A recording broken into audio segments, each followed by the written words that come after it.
ऐसा हुआ है, जहाँ तक कि सुनने में आया है, तो बिल्कुल वापस पेपर कंडक्ट कराना चाहिए ताकि जिन बच्चों ने सच में ईमानदारी से तैयारी की है उनको इंसाफ मिल सके।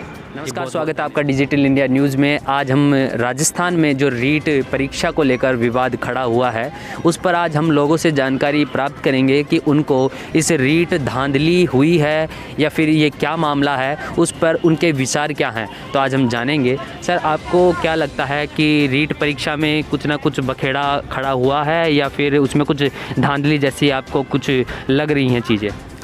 नहीं, धांधली तो हुई है, प्रॉपर हुई है। इसकी सीबीआई जांच होनी चाहिए, जैसा कि भारतीय जनता पार्टी वाले प्रदर्शन भी कर रहे हैं और कांग्रेस सरकार उसको दबाने की कोशिश कर रही है। वो गलत है। इसके अंदर बहुत सारे अधिकारी, मंत्री, बहुत जने लिप्त हैं, तो उसकी प्रॉपर जांच होकर के वो सामने आना चाहिए। तो जैसे कि एक जालोरी अधिकारी जो हैं, जो टेंडर वाला जो इंसान थे, उनको भी हटाया गया है उनके पद से, तो क्या लगता है आगे भी कोई कार्रवाई या फिर कोई बड़े अधिकारी या बड़े कोई मिनिस्टर का नाम आएगा इसमें? मिनिस्टर का नाम तो जहाँ तक है आएगा नहीं, क्योंकि मामले को दबा दिया जाता है। प्रॉपर जांच होगी तभी सामने आ पाएंगे, अदरवाइज़ तो हर बार की तरह लीपापोती हो जाती है।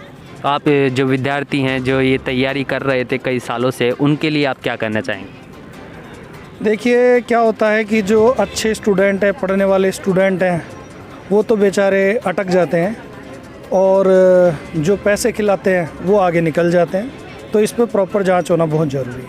रीट की तैयारी कर रहे हैं, तो आप रीट की तैयारी कर रहे हैं, तो जिस प्रकार से राजस्थान में रीट एग्ज़ाम को लेकर ये मामला खड़ा हुआ है, तो आपको क्या लगता है इसके अंदर धांधली आपको दिखाई दे रही है या फिर इसमें कुछ अन्य कारण सामने आ रहे हैं? आप खुद तैयारी करने वाले हैं, आपको क्या लगता है रीट मामले में? देखो, ये प्रक्रिया जो है वो आज से नहीं, ये पहले से ही कंटिन्यू चलती आ रही है, लेकिन इस बार जो स्थितियां देखने को मिली बहुत ही एकदम विकट स्थितियां बनी हुई हैं। और उन स्थितियों को देखते हुए आपने ये भी देखा कि भाई जो हमारे जारोली साहब हैं, तो उनको भी बिल्कुल निष्पक्ष जांच के लिए बोला गया था, तो उनको अब सस्पेंड कर दिया गया है। और हम रीट के विद्यार्थी हैं और हमने तैयारी की है मजबूत, और हमारे 125 प्लस नंबर है। लेकिन हम ये चाहते हैं कि कोई दिक्कत नहीं है, जो बच्चा मेहनत कर रहा है उसको उसका फ़ायदा मिलना चाहिए, हक मिलना। तो हाँ, बिल्कुल उसको हक मिलना चाहिए। और ये निष्पक्ष जांच हो, सीबीआई जांच हो, और ये अगर इस रीट को कैंसिल कर दिया जाए तो वो बहुत ही बेटर होगा। हम ये चाहते हैं सभी बच्चों को न्याय मिले। तो मतलब आपका कहना है कि रीट परीक्षा को रद्द कर दिया जाना चाहिए। आपको क्या लगता है रीट में क्या आगे भी कोई तमाम अधिकारी निकल के आएंगे या फिर इसमें कुछ मिनिस्टरों का फिर कोई नाम खड़ा होने वाला है? बिल्कुल, इसमें सब कुछ ऐसा ही है। और इसमें जैसे जितने भी बड़े अधिकारी हैं, उन्होंने अपने चहेतों को प्रॉफिट देने के लिए ऐसा सब कुछ कदम उठाया। जब जारोली साहब को सस्पेंड किया जाता है, जब एसओजी की टीम ने उस पर मोहर लगा चुकी है, तो जब उनको बर्खास्त क्यों किया? जो कुछ ना कुछ गलतियां थी तभी तो बर्खास्त किया।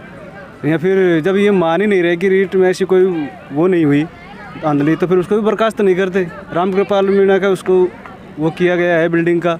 तो ये सब कुछ मैं तो ये चाहता हूँ कि रीट सारे कैंसिल हो और उन तैयारी करने वाले विद्यार्थियों को फ़ायदा मिले। रोज़ सुबह यहाँ मतलब जयपुर में इतने सालों से रह रहे हैं, आप सुबह सुबह उठ के देखो, इस रोड पे गुजर थोड़ा जो कोचिंगों में इतनी फीस देते हैं, सब कुछ है।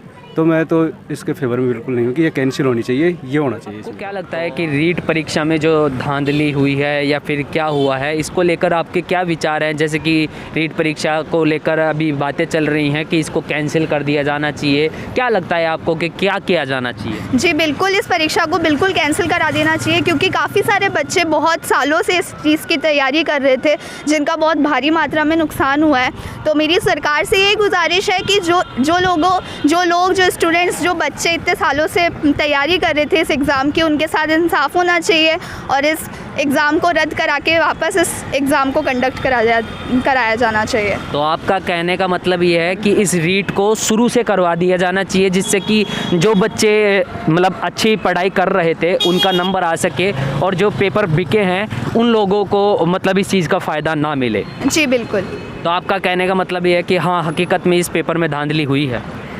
हाँ, अगर ऐसा हुआ है, जहाँ तक कि सुनने में आया है, तो बिल्कुल वापस पेपर कंडक्ट कराना चाहिए ताकि जिन बच्चों ने सच में ईमानदारी से तैयारी की है उनको इंसाफ मिल सके। पैसे वालों के बच्चे हैं वो तो लग जाएंगे और जो गरीब है वो नहीं लगेंगे।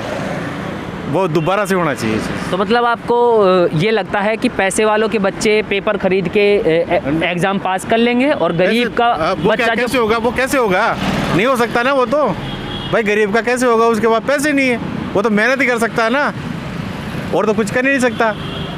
किसके पास जाएगा? भाई पैसे होंगे तो दे देगा वो, नहीं तो क्या होगा उसका? वो तो देखिए, आप एक आम आदमी की पुकार हो रही है। ये ऑटो रिक्शा चलाते हैं, ये ऑटो रिक्शा चलाने वालों की ये कहना है कि रीट परीक्षा को कैंसिल करके व्यवस्थित तरीके से वापस पुनः इसको करवाना चाहिए सरकार को, और इसमें जो धांधली हुई है उसकी कार्रवाई होनी चाहिए। तो और कुछ बोलना चाहेंगे जो कि बच्चे तैयारी कर रहे हैं उनके लिए? नहीं, बढ़ावा होना चाहिए ना उनको, जो भी कर रहे हैं अच्छी बात है, पढ़ाई करो, उसको पढ़े।